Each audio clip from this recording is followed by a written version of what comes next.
अस्सलाम वालेकुम नाजरीन, आप देख रहे हैं क्रॉस फायर और मैं हूं मोहम्मद नौशाद अली। नाजरीन, इस वक्त मशरक़ वस्ता पर जंग के जो बादल हैं वो दोबारा से मंडलाना शुरू हो चुके हैं। अमेरिका जो है वो ऑपरेशन फ्रीडम दोबारा शुरू करने की बात कह रहा है, धमकियां लगा रहा है, जबकि ईरान अपने मौक़िफ़ पर कायम है। वो अमेरिका को किसी किस्म की फेस सेविंग देता हुआ हमें नज़र नहीं आता। यही वजह है कि अब ये जो ऊँट है ये किस करवट बैठना है ये तय करने के लिए हमारे जो वज़ीर दाखिला साहब हैं वो मोहसिन नकवी साहब वो ईरान के दौरे पर गए।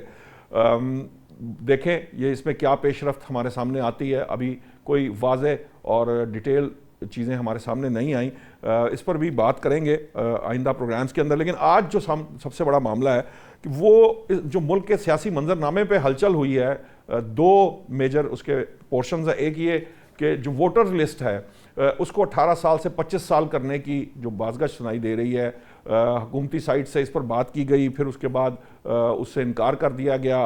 और दूसरी जो अहम बात है वो है 28वीं आइनी तरमीम। ये 28वीं आइनी तरमीम है क्या?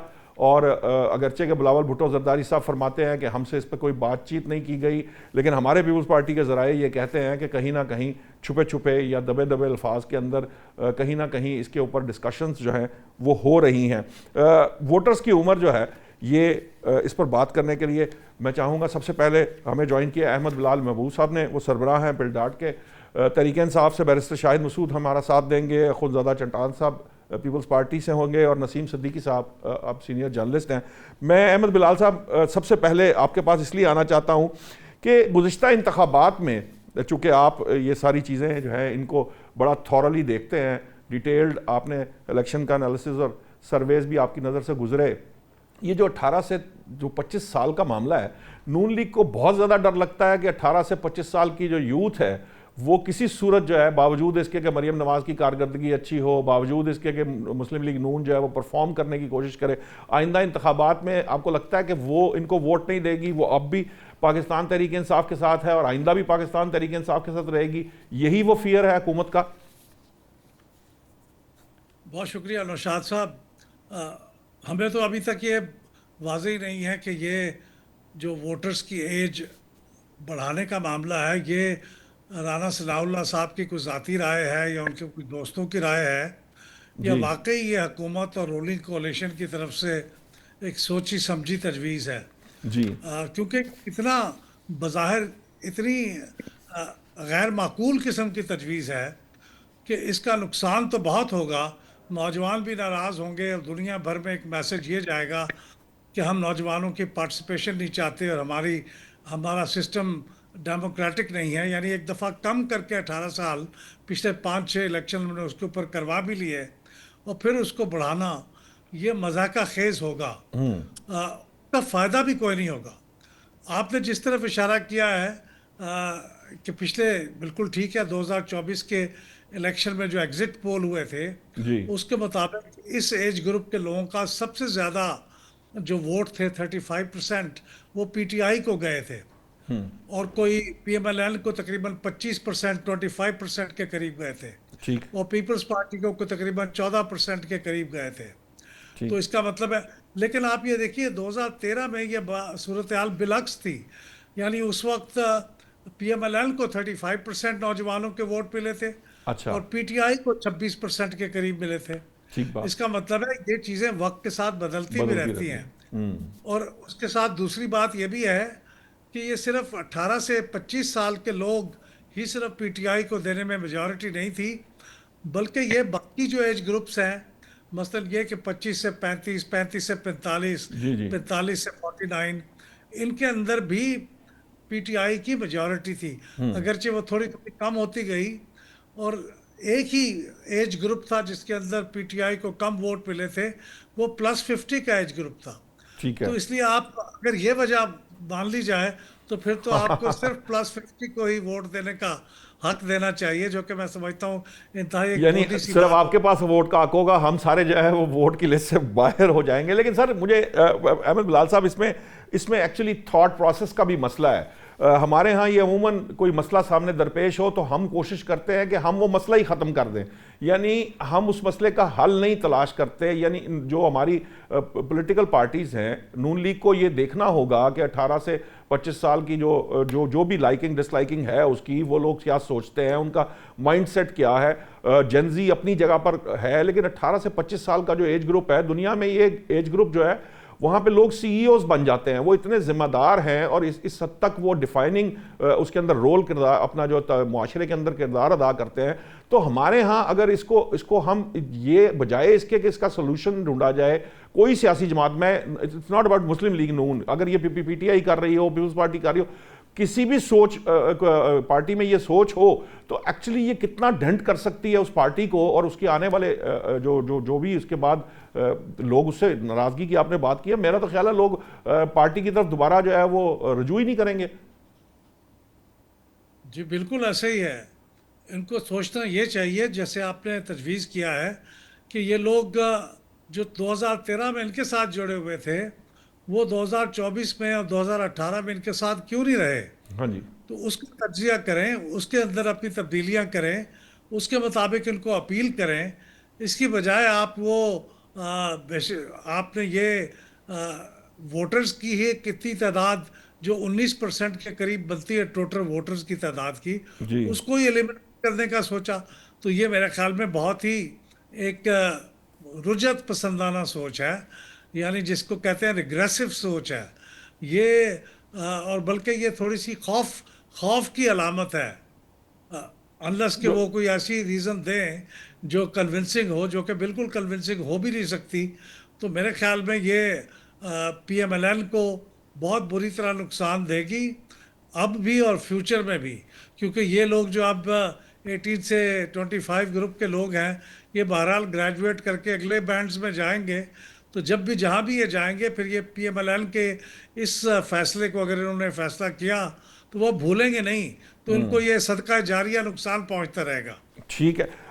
नसीम सिद्दीकी साहब, ये जो मामला है, आप बतौर जर्नलिस्ट, मैं चाहूँगा ये जो सिचुएशन है, ठीक है, नून लीग का फियर भी हो सकता है कोई उनको मशवरा देने वाले ऐसे लोग हों, लेकिन क्या ये बात जो है, कोई भी पॉलिटिकल पार्टी, कोई भी डेमोक्रेसी के अंदर कोई डेमोक्रेटिक सोच रखने वाला बंदा, वो ये कैसे कर सकता है कि वो 19% ऑफ द वोटर्स की जो एक बेस है उसको माइनस करके ये समझे कि वो जो है वो इस बुनियाद पर जीत जाएगा कि ये 19% जो है उसको वोट नहीं देता, बजाय इसके कि उस 19% को जो है वो अपनी तरफ अट्रैक्ट करने की कोशिश करे।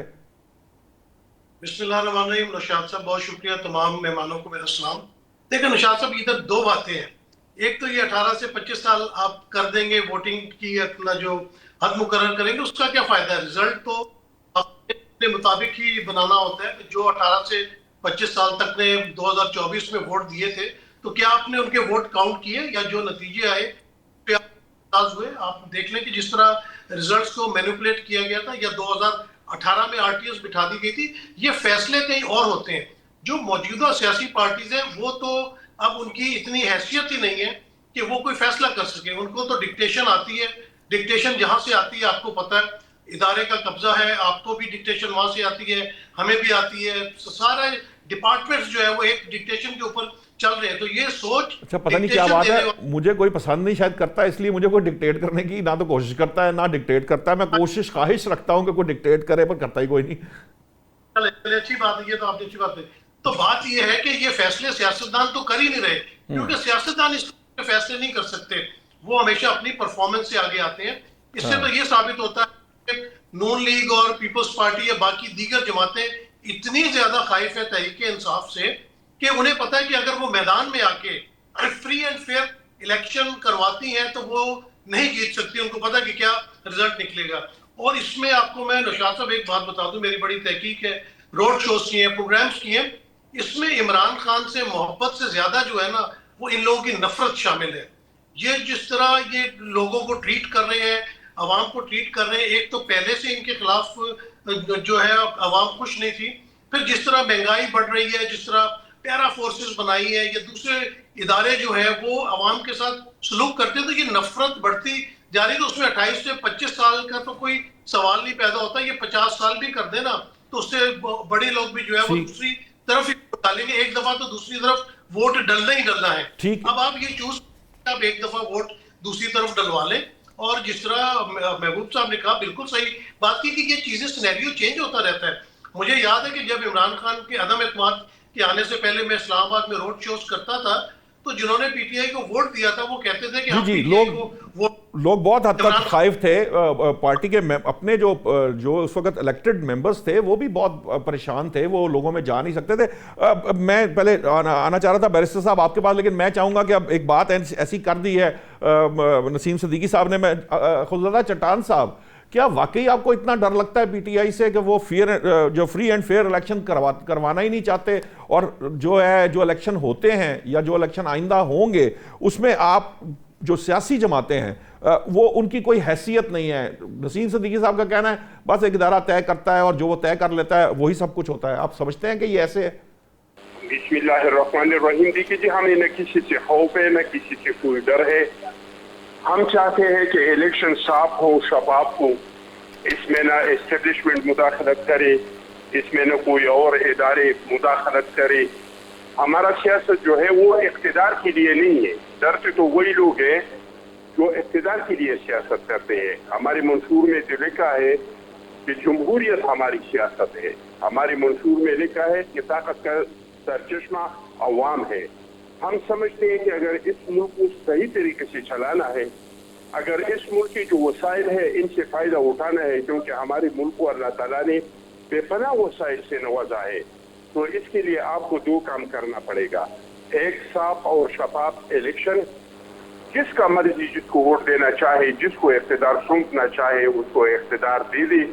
और दूसरा ये कि इस मुल्क को आईन के मुताबिक चलाए। जब तक हम साफ और शफाफ इलेक्शन नहीं करेंगे, जब तक हम जमहूरी इदारों को मजबूत नहीं करेंगे, जब तक हम इस मुल्क को आईन के मुताबिक नहीं चलाएंगे, हमारे हालात दुरुस्त नहीं हो सकते हैं। तो पाकिस्तान पीपल्स पार्टी ने न कभी इख्तिदार का ख्वाहिश किया है। हमारा ख्वाहिश ये है कि जमहूरी इदारे मजबूत हो, मुल्क आईन और दस्तूर के मुताबिक चले। मेरे पीटीआई के भाई ने जो कुछ कह दिया तो मेरे भाई को शायद पता नहीं है कि इनका लीडर तो आज भी इस आसरे पे बैठा हुआ है कि आईन भी बाढ़ में जाए, 18वीं तरमीम भी बाढ़ में जाए। मेरे साथ आर्मी चीफ मुज़ाकरात करे, मेरे साथ DCI मुज़ाकरात करे, और वो जिस तरह इस मुल्क को चलाना चाहे उसको चलाए, सिर्फ मुझे इख्तिदार की कुर्सी पे बैठाए। हम ये नहीं चाहते हैं कि हमको इख्तिदार की कुर्सी पे बैठाए, हमें वज़ीर-ए-आज़म बनाए। हम किसी के कंधों पे वज़ीर-ए-आज़म नहीं बनना चाहते हैं। अगर हम बनना चाहते तो बिलावल साहब तो इस बार भी वज़ीर-ए-आज़म बन सकता था। हम ये चाहते हैं कि जो भी इस मुल्क में इख्तिदार में आए वो आवाम के वोट के जरिए आए, और इस मुल्क को हम चलाए। इस मुल्क में आईन में हर इदारे के इख्तियारात का तयन है। खुदादा साहब, आईन में हर इदारे का खुदादा साहब ये बताइए कि इस सारे ये जो साफ और शिफाफ इलेक्शन है इसको कराने के लिए अब तक ये जो अब मौजूदा टेन्योर है इस वक्त मुस्लिम लीग नून या पाकिस्तान पीपल्स पार्टी बतौर हुक्मरान जमात कोई अमली कदम उठाया गया है असम्बली के अंदर, या ये कोशिश की गई है कि ये जो मुल्क के अंदर फ्री एंड फेयर इलेक्शन कराए जाएं? क्योंकि हर इलेक्शन के बाद जो हारने वाला है वो जीतने वाले के खिलाफ बात कर रहा होता है, और पिछली कई दहाइयों से ये सिलसिला जारी है। ये सिलसिला कहीं रुकेगा? ये हमने बार बार कोशिश किया है। हमने 18वीं तरमीम में कोशिश किया था दो कामों के लिए कि ये एक, हम इस तरह कानून साजी करें कि आने वाला इलेक्शन साफ हो, शफाफ हो, जो जीते वो भी तस्लीम करे, जो हारे वो भी तस्लीम करे। दूसरा, हमने कोशिश किया है कि इस मुल्क में इस तरह का एहतसाब का इदारा हो कि जज, जर्नलिस्ट हर एक का एहतसाब करे। किसी ने कोई जुर्म किया है वो बच न सके, किसी ने कोई जुर्म नहीं किया है तो नेब की तरह जो माजी में सियासी इंजीनियरिंग के लिए इस्तेमाल हुआ है, इस तरह इस इदारे का इस्तेमाल नहीं हो। लेकिन इसमें सबसे बड़ा रुकावट जो है वो PTI है, वो इमरान खान है। इमरान खान कह रहे हैं कि मैंने वो सियासतदानों से हाथ नहीं मिलाना है, मैंने सियासतदानों से बैठना नहीं है। अगर सियासतदान आपस में बैठ जाए तो ये दो काम सियासतदान कर सकते हैं, आने वाले इलेक्शन को भी साफ और शफाफ बना सकते हैं, और इस मुल्क में इस तरह का। ठीक है, मैं चाहूंगा कि PTI के दोस्त बैरिस्टर शाहिद साहब हैं, अपना मसूद साहब, शाहिद मसूद साहब, ये जो खुदादा साहब कह रहे हैं कि सबसे बड़ी रुकावट तो PTI खुद है, क्योंकि वो तो एस्टेब्लिशमेंट से बात करना चाहती है, वो सियासतदानों से बात नहीं करना चाहती। जब तक आप लोग खुद मिलकर इस मामले को, फेयर एंड फ्री इलेक्शन के मामले को इंश्योर नहीं करेंगे तो फिर कैसे जो है आप ब्लेम करेंगे कल जब आइंदा इंतखाबात होंगे और उसके नताइज आएंगे तो जो हारने वाला है वही हमारे यहाँ जो रिवायत है वो जारी रहेगी, कायम रहेगी। बिस्मिल्लाहिर्रहमानिर्रहीम। Thank you so much Naushad साहब for inviting me in your show. इस बात का जवाब देने से पहले मैं जो पहले अहमद बिलाल साहब ने और सदीकी साहब ने बात की और जो आपने एक आईनी अमेंडमेंट के हवाले से बात की, मैं थोड़ी सी बात उस हवाले से करना चाहूंगा जी प्लीज। लेकिन कुछ हकायक हमें जो है वो मद्देनजर रखने पड़ेंगे। आज पाकिस्तान की कुल आबादी का मोर देन 20% जो है वो यूथ के ऊपर मुश्तमिल है, जो 18 से 24 साल का नौजवान बच्चा है, बच्ची है, और ये तादाद बनती है कुछ 2 करोड़ 30 लाख। और कौमें दुआएं मांगती हैं कि हमारी जिंदगी के अंदर इस तरह का लम्हा आए जब हमारी ज्यादातर जो है कौम वो नौजवानों के ऊपर मुश्तमिल हो, क्योंकि उनके अंदर जज्बा होता है, उनके अंदर एक वलवला होता है, वो आगे जाना चाहते हैं। आज देखें, आपके इस मुल्क का आइन और कानून ये कहता है कि जो बच्चा 18 साल का हो जाएगा वो दुनिया की हर काम कर सकता है। वो शादी कर सकता है, वो अपने फैमिली को चला सकता है, वो जॉब हासिल कर सकता है, वो पासपोर्ट लेकर बैरून मुल्क जा सकता है, वो अपने माँ बाप की जो है जो सुपरविजन है, गार्डियनशिप है, उससे नबरदाज हो जाता है, वो अपनी फैमिली पूरी की पूरी चला सकता है, वो इवन वो बच्चे पैदा कर सकता है, वो बॉर्डर्स पे जाके जो है वो लड़ सकता है, फौज के अंदर भर्ती होके वो CSS कर सकता है। कोई इस तरह की कदगन नहीं है, लेकिन सिर्फ अगर उसके ऊपर कदगन है तो वो ये है कि वो वोट नहीं डाल सकता। ये किस किस्म की मंतक है, ये किस किस्म का पॉलिटिकल विजडम है, ये किस किस्म का आइन के साथ खिलवाड़ है? मुझे तो समझ से बाहर है कि आप 2 करोड़ 30 लाख बंदे को जो हर तरह का फैसला कर सकता है। देखिए, अमेरिका के अंदर जब 26वीं ये कदगन है नहीं, ये कदगन लगाने की बात हो रही है, डिबेट हो रही है। मैं वही अर्ज कर रहा हूँ, ये सोच लेते हैं तो ये कर जाते हैं, क्योंकि इनके पास मेजॉरिटी 2/3 तो है, जिस तरह भी इन्होंने ली है, उसकी भी लेजिटिमेसी के ऊपर, उसकी भी जो है चीजों के ऊपर सवालिया निशान तो बहुत सारे मौजूद हैं। हमेशा से ही रहे हैं। और 27वीं आईनी तरमीम अभी तक तो सुप्रीम कोर्ट के अंदर वो अंडर चैलेंज पड़ी हुई हैं, और 28वीं की बात हो रही है।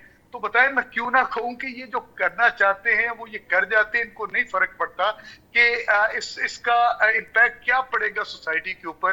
देखिए, मैं आगे बात करने लगा था, अमेरिका के अंदर जब 26वीं आईनी तरमीम हुई ना थी, तो उस वक्त ये वियतनाम वॉर थी, और उस वक्त एक प्रिंसिपल था जो एक स्लोगन बन के सामने आया, old enough to fight, old enough to vote. अब ये जब चीज निकली तो उसके ऊपर 26वीं आईनी तरमीम होगी आईनी कॉन्स्टिट्यूशन के अंदर, जिसके अंदर 18 साल के बच्चे को या नौजवान को वोट का हक अमेरिका के अंदर दे दिया। आज पूरी दुनिया के अंदर सिर्फ यूनाइटेड अरब एमिरेट्स एक वाहिद रियासत है जिसके अंदर 25 साल वाला कानून है। बाकी पूरी दुनिया के अंदर जो है वो 18 साल के बच्चे नौजवान को पूरा इख्तियार हासिल है कि वो जिसको चाहे वोट दे। अब मामला ये है कि जिस तरह पहले मैं सदीकी साहब से भी एग्री करूंगा, अहमद बिलाल साहब से भी एग्री करूंगा कि सिर्फ एक टारगेट किया जा रहा है कि ये कैसी कम्युनिटी है, ये नौजवान जो है ये पाकिस्तान तहरीक इंसाफ को सपोर्ट करते हैं, तो इनको डिसफ्रेंचाइज कर दिया जाए।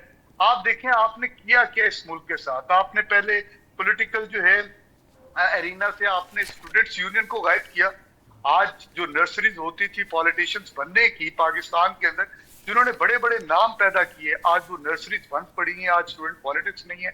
अब तो आप स्टूडेंट्स को वैसे ही सारे मामला से डिसफ्रेंचाइज कर रहे हैं। और जो दूसरी बात आपने की बात करने की, देखें, सवाल तो आपने अखुंजादा साहब से ये किया था कि आप फेयर एंड फ्री इलेक्शन के लिए कर क्या रहे हैं। जी। ये हुकूमत के अंदर है, 2/3 मेजॉरिटी इनके पास है, हमारे साथ इस मामले के ऊपर मुशावरत करने की जरूरत ना इनको थी, ना है, और ना ये समझेंगे। तो ये खुद 2/3 के साथ को फ्री एंड फेयर इलेक्शन के हवाले से भी कोई कानून पास कर देना, कानूनी अमेंडमेंट वो तो जरूर ले आए, वो भी आपने माननी नहीं है। फिर कमीशन रिटायर्ड बैठा है। ये आप जो आइडिया दे रहे हैं बैरिस्टर साहब, ये खुंजादा साहब को जो आप आइडिया दे रहे हैं या हुकूमत को आइडिया दे रहे हैं, उन्होंने कर देना है, फिर आपने कहना है, फिर आपने मानना नहीं है। मैं वही गुजारिश कर रहा हूं ना जी कि आपने जो पहले फेयर एंड फ्री इलेक्शन कराने के लिए जो आपने एक रिटायर्ड इलेक्शन कमीशन पूरे के पूरे को आपने एक्सटेंशन दे दी और for the rest of life दे दी। कि जनाब जब तक नया इलेक्शन कमीशन नहीं आता आप बैठे रहें, आपको कोई नहीं छेड़ेगा। 2 साल से ऊपर हो गए चीफ इलेक्शन कमिश्नर साहब जो रिटायरमेंट की एज से भी ऊपर निकल गए, बैठे हुए। सर वो लीडर ऑफ द ऑपोजिशन भी तो कोई 26 रोल अदा करता है ना असेंबली में, वो क्या कर रहे हैं इस वक्त? मैं गुजारिश करता हूँ जी जी 26वीं और 27वीं आईनी तरमीम के अंदर आपने देखा लीडर ऑफ द ऑपोजिशन मौजूद था, क्या हुआ? उनको डिस्क्वालीफाई कर दिया गया। हमने जो है बेतहाशा कोशिश की दोनों सेशंस का, क्योंकि हम उन गुनाह कबीरा के अंदर शामिल होना नहीं चाहते थे जिसके अंदर basic pillar of the constitution article 2A which talks about independence of judiciary that has to be secured at any cost. क्या आज इंडिपेंडेंट जुडिशरी मौजूद है? आपने 26वीं और 27वीं आईनी तरमीम करके आर्टिकल 175 टिल आर्टिकल 210 ये सारा के सारा सुप्रीम कोर्ट को ही उड़ा कर रख दिया और एक ऐसी अदालत लेकर आ गए जो फेडरल कॉन्स्टिट्यूशनल वो चले वो तो देखें 2/3 देखें वो तो ठीक है, वो एक 2/3 अक्सरियत रखने के पास ये चूंकि आइन ही ये गुंजाइश देता है कि जो 2/3 अक्सरियत रखता है वो ये काम कर सकता है। मैं जरा थोड़ा सा अहमद बिलाल महबूब साहब ने जरा जाना है, मैं चाहता हूं कि मैं उनसे ये जो 28वीं आईनी तरमीम है अहमद बिलाल महबूब साहब, ये एनएफसी सिर्फ इसका एक मसला है या इसके अलावा भी इसके अंदर कुछ ऐसी चीजें को कुछ लोग ये भी कह रहे हैं कि 26वीं आईनी तरमीम और 27वीं आईनी तरमीम में जो कुछ रह गया वो भी इस 28वीं आईनी तरमीम का हिस्सा बनेगा। हुकूमत अगरचे इनकारी है कि अभी इसकी ज़रूरत नहीं है, वज़ीर कानून कहते हैं कि इसकी ज़रूरत नहीं है, लेकिन तारिक फजल साहब से जब बात होती तो वो कुछ और बात कहते हैं, राना सनाउल्लाह कुछ और बात कहते हैं। हुकूमत खुद जो है ये जानबूझकर ये जैसे कहते हैं ना वो दोनों तरफ की बातें इसलिए कर रही है कि अब वो मेंटली प्रिपेयर किया जा रहा है कौम को, या वाकयातन ये जो 28वीं आईनी तरमीम है ये इसकी कोई बाज़गश्त अभी नहीं है या ये अभी नहीं होगी? देखिए मेरी अपनी असेसमेंट ये है कि 28वीं आईनी तरमीम वो लेके आएंगे तो ज़रूर, पता नहीं कितनी जल्दी लाएंगे और उसके कंटेंट क्या होंगे, क्योंकि ये बारहा चंद चीज़ें कह चुके हैं कि ये वो करना चाहते हैं, लेकिन उनके पास शायद इत्तफाक राय नहीं था, नंबर्स नहीं थे, या वो किस्तों में करना चाहते थे कि इकट्ठा को बहुत बड़ा पैकेज लाने की बजाय ज़रा ठहर ठहर के करते रहें। देखिए ये एनएफसी का जो मामला है इसके ऊपर तो बहुत अरसे से इस्टेब्लिशमेंट की तरफ से भी एतराज़ रहा है और फेडरल गवर्नमेंट को भी एतराज़ है कि अब ये सूबों का जो एलोकेशन है वो इतना ज़्यादा बढ़ गया है और मरकज़ का इतना कम हो गया है कि मरकज़ जिस दिन बजट पास होता है पहले दिन से ही उसके अखराजात उसकी आमदनी से बढ़े हुए होते हैं, तो वो पहले दिन से ही यूँ समझिए कि वो एक डेफिसिट शुरू होते हैं। हाँ वो वायबल ही नहीं होते, तो उनको कर्ज लेना पड़ता है जी तो उनकी ख्वाहिश ये है कि सूबों के जो और सूबे उसके मुकाबले में बहुत कंफर्टेबल हैं रिलेटिवली, तो वो ये चाहते हैं कि सूबों का जो एलोकेशन है वो किसी तरीके से अगर आप या तो उसे कम करके मरकज़ का बढ़ा दें या फिर कुछ जिम्मेदारियां सूबों की बढ़ा दें। तो ये काम जो हमने माजी में सुना है वो ये कि वो जो आर्टिकल 160 का क्लास है 3A जिसके मुताबिक 18वीं तरमीम में ये तय पाया था कि सूबों की एलोकेशन कम नहीं हो सकती, बढ़ सकती है, तो उसको चेंज करना भी एक पॉसिबिलिटी हो सकती है। लेकिन ये है एक मसला, इसका हल क्या है? ये आपस में डायलॉग करेंगे, कोई इत्तफाक राय पैदा करेंगे तो फिर होगा, लेकिन अगर ये अपनी मर्जी करके इसको स्टीम रोल कर देंगे तो मेरा ख्याल में पीपल्स पार्टी देखें, पीपल्स पार्टी के बगैर तो ये मुमकिन नहीं है, 2/3 मेजॉरिटी का मामला नहीं। पीपल्स पार्टी की अगर कंसेंट ना हो तो ये फिर मुमकिन नहीं है हुकूमत के लिए कि वो ये कर गुजरे। आप समझते हैं कि ये ऐसा मुमकिन है? नहीं, ऐसा मुमकिन नहीं है। कौमी असम्बली तो खींचतान के 2/3 मेजॉरिटी कर लेंगे, लेकिन सेनेट में कहाँ से आएगी? वो पीपल्स पार्टी के बगैर नहीं आएगी। और मैं समझता हूँ कि अगर पीपल्स पार्टी के बगैर हो भी सकता हो तो भी नहीं करना चाहिए। देखिए ना, आपने मुल्क के अंदर कोई कंसेंसस डेवलप करना है या आपने अपनी मर्जी से हर चीज़ करते चले जाना है? खैबर पख्तूनख्वा का एक सूबा है वो आपके साथ नहीं है और आप पीपल्स पार्टी 2 सूबों में रूल कर रही है, एक सिंध है और एक बलूचिस्तान है, तो वो भी अगर आप उनको भी नाराज़ करेंगे और उनकी मर्जी भी शामिल नहीं करेंगे तो फिर आप क्या कर रहे हैं? क्या सिर्फ पंजाब के बेसिस पे आप निज़ाम चलाना चाहते हैं? तो बहुत नुकसानदेह होगा। हमने माजी में बहुत नुकसान भुगता है तो इसको ऐसा नहीं करना चाहिए जब तक इत्तफाक राय ना हो, खसूसन पीपल्स पार्टी के साथ, उस वक्त तक तो इसको बिल्कुल आगे नहीं बढ़ाना चाहिए। जब तक कोई, और इसमें कोई इमरजेंसी भी नहीं है, कोई ठीक। इतनी जल्दी की ज़रूरत भी नहीं है। जी इलेक्शन जी तो अभी 2-2.5 साल दूर पड़े हैं। जी। उसके लिए आप कुछ होमवर्क करें और इत्तफाक राय पैदा करें। ठीक है। मुझे ब्रेक का कहा जा रहा है। नाज़रीन, ब्रेक से वापस आएंगे तो खुंजादा साहब चटान साहब से पूछेंगे कि किस हद तक पीपल्स पार्टी जो है वो 28वीं तरमीम के ये जितने मदरजात आपके सामने रखे गए हैं वो किस हद तक इसका साथ दे सकती है, और कौन सी चीज़ें हैं जो वो किसी सूरत काबिल कबूल नहीं होंगी पीपल्स पार्टी के लिए। अभी लेते हैं एक ब्रेक। वेलकम बैक नाजरीन। नाजरीन, ब्रेक पे जाने से पहले बात हो रही थी 28वीं तरमीम की, जिसकी बाज़गश्त आजकल ईवान में सुनाई दे रही है। हमें टीवी चैनल्स पर यह डिबेट नज़र आ रही है। फारूक सत्तार कहते हैं कि 27वीं आईनी तरमीम होते वक्त ही बता दिया गया था कि 28वीं तरमीम होगी और बजट से पहले ये तरमीम आ सकती है, जबकि तारिक फजल चौधरी ये कहते हैं कि बजट से पहले कोई तरमीम, ये जो 28वीं तरमीम है ये नहीं आ रही। नसीम सिद्दीकी साहब, आप बताइए कि ये जो सिचुएशन है, आपको लगता है क्योंकि इस्टेब्लिशमेंट अगर चाहती है, जो अब तक हम देखते आए हैं, अगर वो ये चाहते हैं कि उन्होंने ये तरमीम करवानी है तो 26वीं आईनी तरमीम भी हुई, 27वीं भी हुई, अगरचे 26वीं में पाकिस्तान तहरीक इंसाफ भी शामिल थी, लेकिन ये 28वीं जो आईनी तरमीम है, अगर जिस तरह से इस्टेब्लिशमेंट चाहती है इस तरह से अगर काबिल को ये मतलब हो जाए तो ये जो है ये क्या इसके नताइज सामने आएंगे वफाक के लिए? शाह साहब, बहुत अच्छा आपने सवाल किया है। उम्मीद है कि अहमद ज़ादा साहब को मेरी आवाज़ भी जा रही होगी। देखिए, जिस तरह अहमद साहब ने बात की थी, पीपल्स पार्टी की जो कुर्बानी है वो किसी से ढकी छुपी नहीं है। लेकिन बात यह है कि मैं कहता हूँ 28वीं क्या, 29वीं क्या, 30वीं तरमीम भी आइन में आनी चाहिए, आइन के मुताबिक। इसके ऊपर सबसे बड़ी बात है कि पहले जिस तरह तरीका होता था, कौमी असम्बली के अंदर डिबेट होनी चाहिए, हर मेंबर जो उसके ऊपर बात करना चाह रहे हो उस पर बात करना चाहे, उस पर तजावीज़ दें, फिर दोबारा उसके ऊपर अमल होना चाहिए। तो जब अगर तो जमहूरी तरीके से और आईनी तरीके से आईनी तरामीम लेके आते हैं फिर तो उसमें कोई हर्ज नहीं है।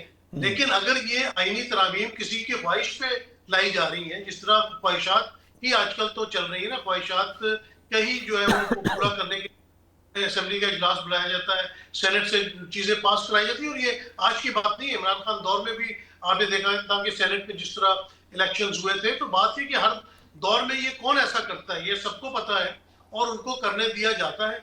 जब तक इस मुल्क के अंदर सियासतदान सियासी फैसले नहीं करेंगे तब तक मामला दुरुस्त सिमत में नहीं आएंगे। अगर मेरी और आपकी ख्वाहिश पे आईनी तरामीम लाई जाएंगी तो उनके नताइज बहुत ज्यादा भयानक होंगे। और पाकिस्तान ये भयानक नताइज 1971 में उसके बहुत दफा बाद भी भुगत चुका है। तो बात यह कि सियासी पार्टियां, अगर पीपल्स पार्टी अपने आप को इतनी आइन और कानून की पाबंद समझती है, तो ये जिस तरह खवातीन सियासी वर्कर्स इस वक्त जेलों में है, उनके लिए इन्होंने कितनी आवाज उठा दी। अगर ये आइन और कानून पे अमल करना चाहते हैं, वो तो जो एक साजिशी तहरीक अदम एतमाद आई थी और सिंध हाउस में खरीदो फरोख्त की गई थी, उसमें ये शरीक क्यों हुए थे? हमने बार बार कहता हूँ कि पीपल्स पार्टी की जो सियासी अपना इनकी कोशिशें हैं, काविशें, उस पर किसी को एतराज नहीं है। लेकिन ये तो इक़्तिदार के मजे ले रहे हैं ना। सेनेट में इनका चेयरमैन है, प्रेसिडेंट हाउस में जरदारी साहब बैठे हैं, गवर्नर पंजाब में इनका बैठा हुआ है। तो क्या ये डिजर्व करते हैं? क्या इनके पास इतनी सीटें हुई हैं? और जिस तरह 2024 के इलेक्शन हुए, क्या उन्होंने उसके ऊपर आवाज उठाई है? तो मेरे ख्याल से पीपल्स पार्टी जिस लेवल की पार्टी है उस किस्म से वो आइन और कानून के पासदारी के लिए आवाज नहीं उठा पा रही। सबको पता है कि किस तरह आईनी तरामीम ला के आईनी बेंच बनाया गया। आपने सुप्रीम को बिल्कुल डिसेबल करके रख दिया है। बाकी भी जिस तरह मामला चल रहे हैं, तो आपका जो असल सवाल है उसका जवाब यही है कि अगर आईनी तरामीम लानी है तो उसकी डिस्कशन सुप्रीम को कौमी असेंबली में होनी चाहिए, सेनेट में होनी चाहिए। और जो तरीकेकार है उस तरह आईनी तरामीम 100 दफा ये लेके आए, सारी दुनिया को वेलकम करेगी ये। लेकिन ये इस तरह की काम ना करें जो अवाम, अब सोशल मीडिया मौजूद है, मैं आपको छोटी सी मिसाल देता हूँ, मुझे एतराज किसी बात पे नहीं है, लेकिन अभी सदारती अवार्ड तकसीम किए गए। आपने सोशल मीडिया पे देखा कि एक जो हदीका क्यानी थी उनको अवार्ड दिया गया, तो उस पर लोगों ने कितना ज्यादा गवर्नमेंट की इस काविश को सराहा और उनको भी मुबारकबाद दी और इस फैसले पे मुबारकबाद दी। और बाकी जिस तरह तमगे बांटे गए तो वो अवाम ने उसका तिया पाचा करके रख दिया।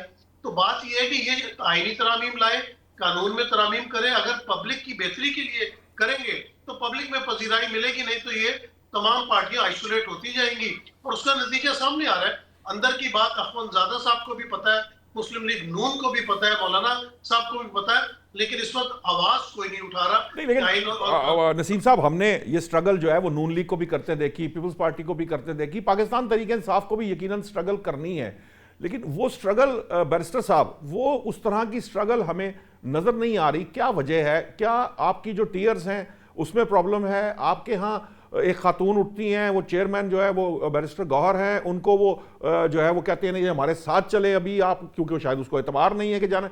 ये जो वहाँ पे एक जो एक्चुअली पाकिस्तान तहरीक इंसाफ के भी अपने मसाइल हैं, वो भी इस तरह के हैं कि उनका जो निज़ाम है वो कोई डिलीवर नहीं कर पा रहा, ना असम्बली के अंदर ना असम्बली से बाहर। अलीमा खान साहिबा अलग से डयाला जेल के बाहर जो है वो दुहाइयाँ देती नजर आती हैं। क्या एक्चुअली प्रॉब्लम है पीटीआई के साथ? क्यों वो स्ट्रगल नहीं कर पा रहे? देखो नशाद साहब, इसमें तो कोई शक नहीं कि पाकिस्तान तहरीक इंसाफ के ऊपर इस वक्त एक कड़ा वक्त है और मसाइल बहुत ज़्यादा हैं। और जब कड़ा वक्त आता है तो आपने पाकिस्तान की तारीख के ऊपर अगर आप नज़र दौड़ाएं तो आपने देखा था कि जब मियां नवाज शरीफ इस मुल्क को छोड़ के गए उस वक्त सिर्फ 17 सीटें थी इनके पास। और इसी तरह ही पीपल्स पार्टी के आपने मामला को देखा होगा तारीख के अंदर। लेकिन पाकिस्तान तहरीक इंसाफ वाहिद वो जमात है जिसके ऊपर जब कड़ा वक्त आया तो आज एक सूबे के अंदर हुकूमत है और बाकी तीनों सूबों के अंदर लीडर ऑफ द ऑपोजिशन बन के अपना भरपूर किरदार अदा कर। नसीम साहब, ये जो मामला है, कहीं ये एक सूबे में हुकूमत है पीटीआई की, ये अरेंजमेंट उस तरह तो नहीं बनाया गया था जिस तरह बाकी सूबों में आपके मुताबिक के जी वो एस्टैब्लिशमेंट की मर्जी से जो है वो रिजल्ट आए, तो ये भी उस रिजल्ट का ही हिस्सा होगा ना किसी एक सूबे की हुकूमत भी। ये तो नहीं है कि एक सूबे के अंदर कोई मैयार और था, बाकी 3 सूबों में कोई और मैयार था। नशाद साहब, मेरे ख्याल से खैबर पख्तूनख्वा में उनका बस नहीं चल सका क्योंकि वहां पे अवाम भी बड़ी गयूर है और जितना मेरे ख्याल से हमला था उन्होंने भी शायद सच का साथ दिया, हक का साथ दिया। तो उन्होंने कोशिश तो भरपूर की जो पूरे आप बाकी 3 सूबों के अवाम को क्या कहना चाह रहे हैं नसीम साहब? जी नहीं, अवाम को नहीं कहना चाह रहा मैं, इंसामिया की बात कर रहा हूँ। इंसामिया ने जिस तरह साथ दिया वो कोई आपसे ढकी छुपी बात नहीं है नशाद साहब, आपको तमाम मामला का पता है।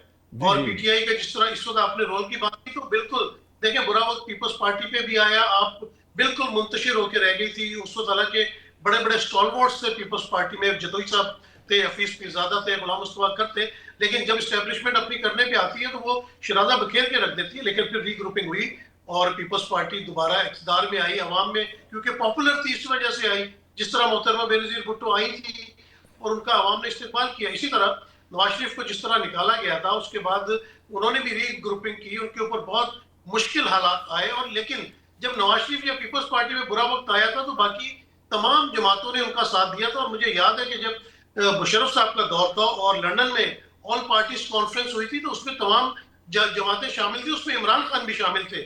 लेकिन जब तहरीक इंसाफ के ऊपर कोई बुरा वक्त आया तो कोई पार्टी उनके लिए आवाज नहीं उठाती। जरदारी साहब 11 साल, क्या वजह है इसकी? उसकी वजह शायद ये है कि उन सबको खौफ है कि अगर ये इमरान खान वापस आएगा तो हमारी सियासत खत्म हो जाएगी। पहले ये खौफ उस वक्त किसी को खौफ नहीं था क्योंकि बेनज़ीर पॉपुलर थी, नवाज शरीफ पॉपुलर था, उनसे खौफ नहीं था, लेकिन इमरान खान की पॉपुलैरिटी से खौफ है। वो आप देख लेना, रिजल्ट आपके सामने है। कभी इस तरह स्वीपिंग किस्म के रिजल्ट्स आए? आपने कभी देखा कि एक पार्टी से जो है उसका निशान भी ले लिया गया, उसके कैंडिडेट्स को भी खड़े नहीं होने दिया गया, बैंगन टमाटर के निशानात दिए? पाकिस्तान की तारीख में ये मिसालें भी तो आपको नहीं मिलेंगी ना। पीपल्स पार्टी से जब तलवार का निशान ले लिया था लेकिन उनको तीर का निशान दे दिया था, यहाँ तो आपने वो निशान ही नहीं दिया। और फिर भी जो रिजल्ट्स आए उससे आप अंदाजा लगा सकते हैं। तो इस वक्त तरीके इंसान नवाज शरीफ साहब, आप और हम मौजूद होते थे इस्लामाबाद में, उनको जेल से अदालत लाया जाता था, अदालत से निकलने के बाद वो प्रेस कॉन्फ्रेंस करते थे। जरदारी साहब जेल से जो है इलाज के लिए चले जाते थे या उनको बख्तरबंद गाड़ी में अदालतों में पेश किया जाता था। तलवार का जो निशान लिया गया था नसीम सिद्दीकी साहब, वो पीपल्स पार्टी से लिया गया था, और जो तीर का निशान दिया गया था वो पाकिस्तान पीपल्स पार्टी पार्लियामेंटेरियन को, यानी एक नई जमात को दिया गया था। ये उनकी टेक्निक कह सकते हैं या ये उनका, आप समझते हैं कि वो समझते थे कि किस तरीके से डील करना है तो उन्होंने अपने आप को एडजस्ट करके वो अपनी वो फाइट जारी रखी? यही वो सवाल है कि पीटीआई ये जो स्ट्रगल है या ये जो कंपटीशन करना है, ये इस्टेब्लिशमेंट से लड़ना है, या दीगर सियासी जमातों को अपनी तरफ राग़ब करना है, उनके साथ सियासी बातचीत आगे बढ़ानी है, वो नहीं कर पा रही, वो क्यों इस्टेब्लिशमेंट की तरफ जा रही है? बैरिस्टर साहब, मेरी आवाज़ आ रही है तो मैं चाहूँगा कि आप इस सवाल का जवाब दें। जी, मैं वहीं से कंटिन्यू करूंगा। मैं जिस तरह कह रहा था कि देखें, आज एस्टेब्लिशमेंट ने, पाकिस्तान की वफाकी हुकूमत ने, बल्कि जो कोalitions के अंदर बैठे हैं, इन सब ने भरपूर कोशिश की कि खैबर पख्तूनख्वा के अंदर पाकिस्तान तहरीक इंसाफ की दोबारा गवर्नमेंट सोहेल खान अफरीदी की शक्ल में ना बन सके।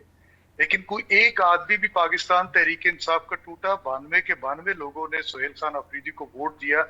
हालांकि बार बार प्रेस कॉन्फ्रेंस हो रही थी कि इसको किसी सूरत नहीं बनने देंगे। तो पाकिस्तान तहरीक इंसाफ तो इंटैक्ट है और एक उसूली मौकफ लिए खड़ी है। हम किसी भी सूरत आइन और कानून से हटके जो बात होगी उसके ऊपर कॉम्प्रोमाइज नहीं करेंगे। देखिए, हमारे साथ राब्ता हुआ 26वीं आईनी तरमीम के ऊपर, हमने उसके ऊपर एक मौकफ इख्तियार किया कि आप आए, अक्रॉस द बोर्ड डिस्कशन करें। जिस तरह 18वीं आईनी तरमीम के अंदर पीपल्स पार्टी ने 2011 के अंदर हर एक सेगमेंट ऑफ सोसाइटी को ऑन बोर्ड लिया और 1 साल तक जो है कंसल्टेशन होती रही इस सारे मामले के ऊपर कि इसके तरमीम लाने के लिए। और आपने देखा कि कंसेंसस डेवलप हुआ। All political parties they were in consonance with each other when 18th amendment was passed. और ये वही एक दोबारा मौका था जब 1973 का कॉन्स्टिट्यूशन पास हुआ, तो जुल्फिकार अली भुट्टो साहब के दौर के अंदर जब उन्होंने ये कॉन्स्टिट्यूशन दिया तो उस वक्त भी कंसेंसस पूरी ऑपोजिशन समेत हर पार्टी का मौजूद था। लेकिन अब होता क्या है, अब ये 26वीं आईनी तरमीम के ऊपर मैं एक थोड़ी सी करेक्शन भी करना चाहूंगा कि पाकिस्तान तहरीक इंसाफ ने उसका बाइकआउट किया था। हमारे 5 मेंबर्स पाकिस्तान तहरीक इंसाफ, उन्होंने फ्लोर क्रॉसिंग की, जिनके खिलाफ हमने रेफरेंस भेजा, जो आज भी इलेक्शन कमीशन ऑफ पाकिस्तान के अंदर पेंडिंग पड़ा है इस ग्राउंड के ऊपर कि वो पाकिस्तान तहरीक इंसाफ के थे ही नहीं, वो सारे के सारे इंडिपेंडेंट थे। जिस तरह सदीकी साहब ने आगे राइटली बिल्कुल वैसे ही सर, जब एक दफा आपको याद होगा सेनेट के अंदर भी जो है ना वो नून लीग के अरकान को इंडिपेंडेंट कर दिया गया था। सर, ये तो मामलात होते, मेरा सवाल इससे जरा मुख्तलिफ है। ये बातें तो हम करते ही रहते हैं, मेरा सवाल इससे मुख्तलिफ है। मेरा सवाल ये है कि ठीक है, ये आप अपनी मर्जी से आप हाई मॉरल ग्राउंड ले लेते हैं फौरन के जी, वो जैसे 18वीं तरमीम में कंसेंसस और आइन में कंसेंसस हुआ था, 2/3 मेजॉरिटी आइन इजाज़त देता है कि उसके बाद जिसके पास है वो तरमीम कर सकता है। ये बात, इससे आप अग्री करते हैं ना, आइन में ये प्रोविजन है। मेरा पॉइंट क्या है, मेरा सवाल ये है, देखें कि हर पीपल्स पार्टी हो, नून लीग हो, वो किन हालात से गुजरे उसमें कम ज़्यादा अपनी जगह, लेकिन वो लोग जो हैं उन्होंने सियासी जमातों से बात की। यही वजह है कि सियासी ताकतें उनके साथ खड़ी रहीं। उनमें से डायरेक्टली किसी ने उस वक्त एस्टेब्लिशमेंट से बात करने की बात नहीं की। और दूसरा यह है कि सियासी जमातों को अपने साथ रखने का काम नून लीग ने और पीपल्स पार्टी ने खुद किया। पीटीआई ये काम क्यों नहीं कर पा रही, ये मेरा एक सवाल है, क्योंकि आसानी यहीं से पैदा होनी है जो एक्चुअली नून लीग और पीपल्स पार्टी के जो माजी से हम देखते हैं कि जब आप सियासी कुव्वतों के साथ आगे बढ़ते हैं तो फिर रास्ता मिलता है। देखो निशात साहब, जब थोड़ा सा मैं आपसे डिसएग्री करूंगा। पाकिस्तान की तारीख के अंदर अगर आप 2006-07 की बात करें, जब नून लीग और पीपल्स पार्टी दोनों एग्जाइल के अंदर थी, तो जब वापस बेनजीर भुट्टो साहब आई थी तो मुशर्रफ के साथ ही डील करके आई थी और अमेरिका को इसके अंदर गारंटर था। और फिर जो है सऊदी अरेबिया ने मुशर्रफ साहब के साथ नवाज शरीफ के हवाले से डील करवाई थी। और उसके बाद दोबारा आपको जब ये 2018 या 19 वाला मामला आया, उस वक्त की भी एस्टेब्लिशमेंट के साथ आपको पता है डिग्गी वाला मामला, कि डिग्गी के अंदर एक शख्स को बिठाकर लेकर जाया गया। तो सर जो फिर आरटीएस भी तो इसी तरह बैठा था ना यार। ये तो फिर बैरिस्टर साहब, ये तो बहस बराए बहस है। 2018 में आरटीएस फिर इसी तरह ही बैठा था। फिर अब अगर ये चीज बात, मेरा पॉइंट बिल्कुल इससे डिफरेंट है। मैं दोबारा सवाल आपके सामने रखता हूं। सवाल यह है कि पीपल्स पार्टी और नून लीग पर जब बुरा वक्त आया तो उन्होंने ज्वाइन हैंड्स किए, ज्वाइन हैंड्स करके वो स्ट्रगल की जिससे वो एक दूसरे को हेल्प आउट कर सके। दीगर सियासी जमातें भी उनके साथ मिली। जब तक आप सियासी जमातों के साथ मिलकर स्ट्रगल नहीं करेंगे, आप स्टैब्लिशमेंट की तरफ भागना शुरू कर देंगे, तो आपकी कोई वर्थ डिजाइन और डेवलप नहीं। यही तो चाहती है जो हुक्मरान जमात होगी, वो ये चाहेगी कि आप ये काम करते रहें ताकि आप अताब का शिकार रहें। आप पॉलिटिकल कुव्वत के तौर पे पॉलिटिकल जो है कॉम्प्रोमाइज ना करें ताकि आपकी कोई सुनवाई ना हो कहीं पे। लेकिन निशात साहब, मैं इसी तरफ ही आ रहा था और मैं यही बात करना चाह रहा हूँ कि सियासी लोगों के साथ गुफ्तगू करने में हमें तो कोई इतराज नहीं। हम तो कहते हैं कि आए, पार्लियामान का फोरम मौजूद है, लीडर ऑफ द ऑपोजिशन मौजूद है। लीडर ऑफ द ऑपोजिशन को इमरान खान साहब ने जब अपॉइंट किया तो उन्होंने बाकायदा ये मैंडेट दिया कि आप हुकूमत के साथ और जो हुकूमत की कोalition के साथ लोग बैठे उनके साथ बात करें। लेकिन क्या नतीजा निकला, आपने खुद देखा कि 5 दिन तक ऑपोजिशन लीडर को पार्लियामान के अंदर ही मैसूर कर दिया गया, उसी पार्लियामान की बेतौकीरी हुई, वहीं पे MNOs को उठाया गया। तो ये बात करने के लिए तैयार नहीं, और इस बात की वजह ये है, जिस तरह सदीकी साहब ने कहा, कि ये लोग खाइफ हैं। आज अवामे पाकिस्तान तहरीक इंसाफ के साथ खड़ी है। ये किसी सूरत को थोड़ी सी भी स्पेस पाकिस्तान तहरीक इंसाफ को देना नहीं चाहते। ये बात तो कहते हैं कि जी हमारे साथ आकर बात करें। लीडर ऑफ द ऑपोजिशन आज भी मौजूद है। तहरीक इंसाफ स्पेस लेना चाहती है। फ्राइडे को लीडर ऑफ द ऑपोजिशन ने on the floor of the house कहा कि जी आप हमारे साथ बैठ के बात करें, इमरान खान साहब से मुलाकात के हवाले से, यहाँ इस मुल्क के अंदर मामलात के हवाले से, वरना मंडे को आप ना गिला करिएगा कि हम असेंबली ना चलने दें। हम क्यों नहीं बात करेंगे? इस मुल्क के अंदर आईन और कानून की बालादस्ती हो, इसके ऊपर बात करने के लिए तैयार हैं। इस मुल्क के अंदर दहशतगर्दी खत्म हो, बात करने के लिए तैयार हैं। इस मुल्क के अंदर गुर्बत का खात्मा हो, बात करने के लिए तैयार हैं। मुल्की इश्यूज जो हैं उनके ऊपर बात करने के लिए क्यों नहीं तैयार की? और हमने तो हमेशा ये लिवरेज दिया है। लेकिन जब ईरान का मामला बना यूनाइटेड स्टेट्स के साथ, और यहाँ पे जो है हाई लेवल डेलीगेशन अमेरिका का और ईरान का आना था, तो हमने अपनी सारी तहरीकों को जो है बंद कर दिया। हमने उस दिन रावलपिंडी के अंदर जलसा नहीं किया और हुकूमत को स्पेस दी कि आप बैठ के आराम से, ये इंटरनेशनल एक कॉन्फ्लिक्ट है, इसको हल कराएं, उसके बाद बैठ के हमारे से बात करें। लेकिन क्या उसके बाद हुकूमत ने हमारे से बात की? तो ये तो हमसे बात करना नहीं चाहते। 28वीं आईनी तरमीम की बात हो रही है, क्या ये तो अपने लोगों को जो है कॉन्फिडेंस में नहीं लेते। 27वीं ये उनका मसला है ना, ये वो अपने लोगों को कॉन्फिडेंस में नहीं लेंगे, ये चीज़ वो उन्होंने खुद भुगतनी है। नसीम साहब, आपको मेरी बात, शायद मुझे उम्मीद है कि आपको मेरा सवाल समझ में आ गया होगा।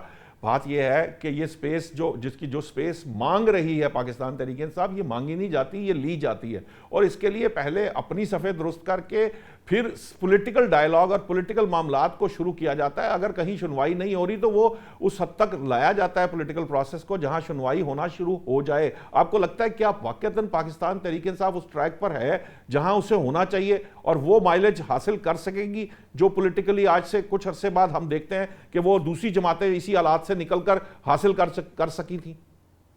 नौशाद साहब, बहुत अच्छी आपने बात की। मैं आपके साथ बिल्कुल एग्री करूंगा कि तहरीक इंसाफ को बाकी सियासी जमातों के साथ मिलकर चलना चाहिए। लेकिन जिस तरह आपने पहले कहा था कि उन्होंने सियासी तरीके से जो गेन हासिल किया था, तो मुझे याद है कि मैं उसका चश्मे-दीद गवाह हूँ अपना चार्टर ऑफ डेमोक्रेसी का। चार्टर ऑफ डेमोक्रेसी पे मोहतरमा बेनज़ीर भुट्टो ने साइन किए और नवाज शरीफ साहब ने साइन किए, मेरे सामने किए। नवाज शरीफ साहब ने वो पेन गिफ्ट कर दिया मोहतरमा बेनज़ीर भुट्टो को। और उसकी जो छठी शिक थी वो थी कि कोई भी एस्टेब्लिशमेंट से बात नहीं करेगा। और ये साइन करने के बाद शहबाज शरीफ साहब उस वक्त पार्क लेन में ब्रिगेडियर न्याज रहते थे, जो बड़े मुशर्रफ साहब के क्लोज थे, उनको मिलने चले गए। और मोहतरमा बेनज़ीर भुट्टो फ्लाइट लेके दुबई मुशर्रफ साहब को मिलने चली गई। आपको पता है कि ये बाकी सियासी मामला होते रहते हैं, लेकिन जब तक आप एस्टेब्लिशमेंट हो, जो ताकत के महवर होते हैं, जब तक आपकी उनसे बात नहीं बनती, उनसे डील नहीं होती, तब तक मामला दुरुस्त नहीं चलते। लेकिन साहब, आपको नहीं